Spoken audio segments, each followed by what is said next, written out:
Graça e paz a todos. Onde fitar os nossos olhos em meio à adversidade? Porque às vezes nós passamos por tantos problemas, por tantas tribulações, que temos a impressão que vamos nos perder entre elas.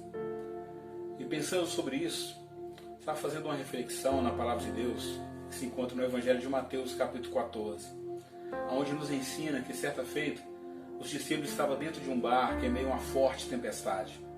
E durante a madrugada, Jesus ele surge andando sobre as águas. Naquele dado momento, os discípulos ficaram apavorados, começaram a gritar, porque acreditavam que se tratava de um fantasma. Mas Jesus virou para eles e disse assim: não temas, sou eu. Quando Pedro ouviu a voz do Mestre, ele virou e disse assim: Senhor, se és tu, mande que eu vá até ti sobre as águas. E Jesus disse: vem.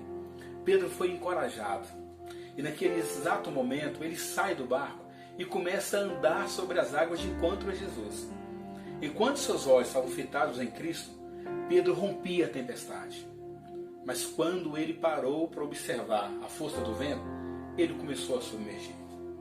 Queridos, isso não é diferente com nenhum de nós. Às vezes, quando nós passamos por problemas, a insegurança toma conta do coração, o medo, a incerteza se as coisas vão ou não dar certo. E é exatamente isso que aconteceu com Pedro naquele dia.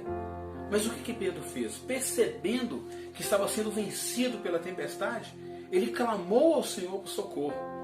E nos diz assim no versículo 31. E prontamente Jesus, estendendo a mão, tomou e lhe disse: homem de pequena fé, por que duvidaste? A palavra duvidaste, ela vem de uma tradução grega que significa um pensamento dividido em duas ideias. Não é exatamente isso que às vezes acontece com a gente, quando você está passando por um problema difícil? Por mais que você ore, você não fica inseguro? Você não fica com aquele receio se as coisas vão ou não dar certo? Pois é o que aconteceu com Pedro. Mas Pedro clamou. O Senhor, percebendo que lhe faltava fé, estendeu as mãos para Pedro, o resgatou e o levou para um lugar seguro. Se você tiver uma situação como a de Pedro, queridos, clame ao Senhor, peça a Ele por socorro.